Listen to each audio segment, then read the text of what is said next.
Hello and welcome to the review of Vivo Z1X. We have done the unboxing earlier, the link which you can find below.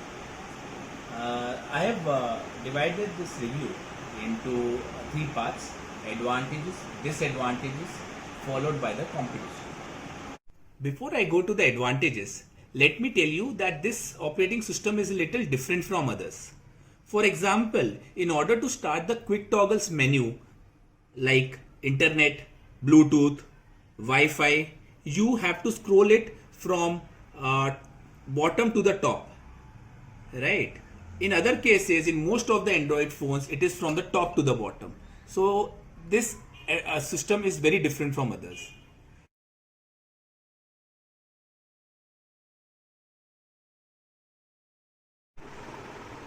I found the display and design to be good.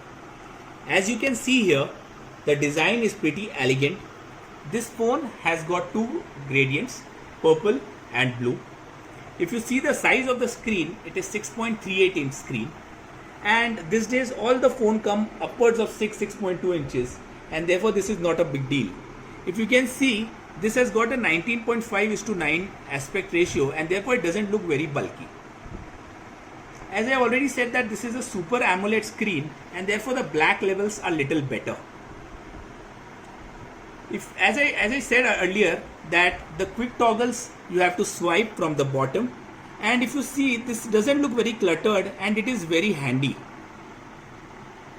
Now coming to the unlocking the phone. Now unlocking the phone can be done through using in-display fingerprint sensor or through face unlock. And I found both of them to be very quick. Just to give you an example, if you can see, this is just done in a flash. Even if you look at the face unlock, okay, the face unlock is also done very quickly. I found the performance of the phone to be good. I have used this phone using Jio and other SIM cards, and I found the voice to be very clear, loud, and there was no call drops either. This also has voice over Wi-Fi feature, which is used predominantly a lot during these days. In terms of smoothness, there is no lag. Even if you use 4-5 apps at the same time, there is no lag per se, and I feel that despite it being very customized, okay, since it has got a 6 GB RAM, there is no lag per se. There is also support for Wide 1 L1, and therefore the Netflix and Amazon videos could be viewed in full HD in the phone.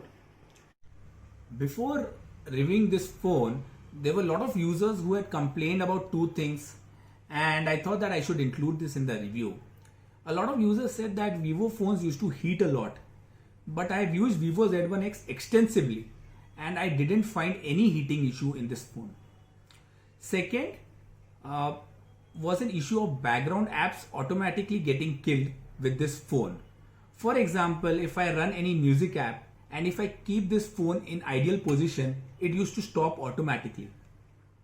That was a bug, and that was solved by Vivo, and now there is no such problem. To give you an idea, let's do a live thing wherein I play a song and keep the phone in the ideal mode.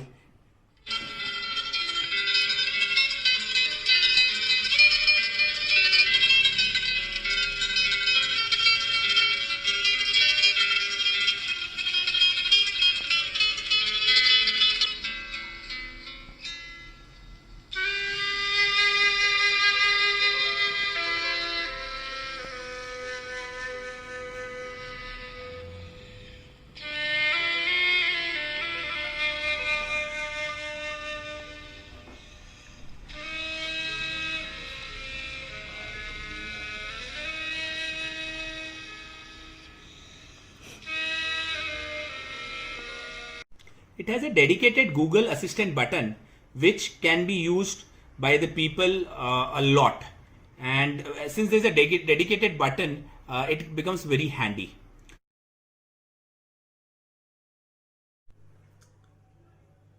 Battery life is an important consideration in buying phones these days, and I find that Vivo Z1X battery is a very big strong point for this phone.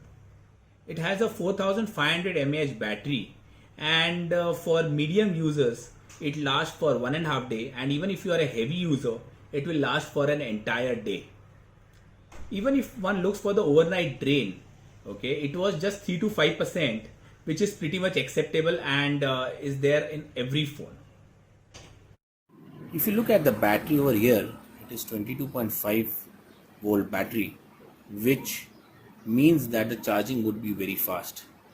If you take it from 0 to 100%, then it would take less than 2 hours. Coming to the camera, I feel that the camera is a big plus point for this phone. The camera is powered by Sony IMX582 and it uses a lot of AI features to enhance its photos. It has got 3 cameras at the back, a 48 megapixel, a 8 megapixel wide angle lens and a 2 megapixel. On the front there is a single 32 megapixel selfie camera. The camera can record 720p, 1080p and 4K videos and has even got an electronic image stabilization, which is a big positive. What impresses is that it has got every mode in the book. For example, it has got AI beauty, it has got a night mode, it has got a pro mode and even it has got a panorama mode. Apart from this, it has also a dedicated Joby Google Assistant button which automatically scans the product and searches the product online that you want to buy.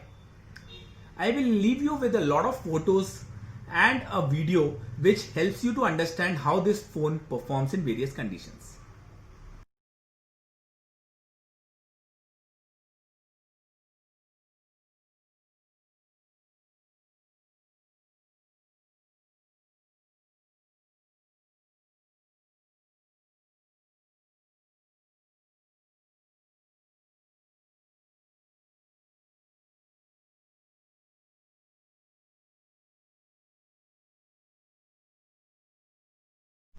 Coming to the gaming, a lot of people have said that how is the gaming performance on this phone? Surprisingly, I found the performance of gaming on this phone to be very good. They have a dedicated gaming mode called as Ultra Gaming mode. With this mode, you can prioritize your gaming performance and there is a 4D effect which enhances the overall gaming experience. I have played PUBG with this phone and I have set high graphics settings and the overall experience was good. There was no major lag and there was no heating during the playing of the game. The battery drain was about 25 to 30% with 1 hour of play, and therefore one can consider this phone if one wants to play a game.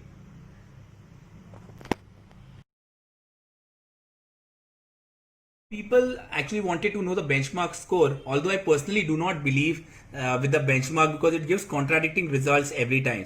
But still, if one wants to see the phone's Antutu benchmark was 2,33,000 and some users even got it for like 1,80,000, but the overall score was very good. Let us now speak about the disadvantages of the phone. If you see, this doesn't have any dedicated micro SD slot. So either you can put 2 SIM cards or 1 SIM card and 1 micro SD card. Since these days most of the users have got 2 SIMs, it can be considered as a disadvantage, and even a lot of phones in this price segment offers a dedicated SIM card slot. The second con is that it doesn't have a corning glass. So here there is a protection of Scott Zensation 3D protection. That is a competitor to Corning glass. But then users who are actually very comfortable with Corning glass protection would not want to have this other protection. Now, considering the operating system reminds a lot about iOS. It is a different Android screen, as I said earlier. But since it's heavily customized, I find that there are a lot of disadvantages. For example, it doesn't even have an app drawer. The other phones like Oppo phones were also heavily customized, but with their Android 10 update, they actually now have an app drawer and now it looks very good. Hope that Vivo also refines its operating system and we see a lot many changes when it updates to Android 10. Other con is that the maximum recording is at 30 fps. So you cannot record any video at 60 fps, which is there in the competition in similar price ranges. Now coming to the plastic back, okay, you could see that there are a lot many finger marks. This is because it is plastic, and if you don't use it with a case, then there are a lot many finger marks, and which actually looks pretty ugly. But since you have got a lot many designer cases these days, you can actually consider this as, you know, something you can avoid. Now, after doing advantages and disadvantages, let us look into competition. So in around 15,000-16,000, there are a lot many options. But if someone is very particular about AMOLED screen, then there are 2 or 3 major options. One of them is Samsung series M21, M31, which also has a 6000 mAh battery, higher than Vivo Z1X. But then again, there is no fast charging.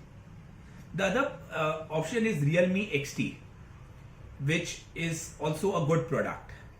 So overall, I feel that Vivo Z1X doesn't have major competitors in this range when it comes to AMOLED screen particular use. Verdict: I found Vivo Z1X to be an all-rounder. It is a powerful mid-range phone, okay, that ticks most of the boxes. Even after 9 to 10 months of launch, it is a very relevant phone even today, and I can recommend it to anyone who is having a tight budget of around 15 to 16,000, would want an AMOLED screen, would want a better battery backup, a good camera, and a fine performance.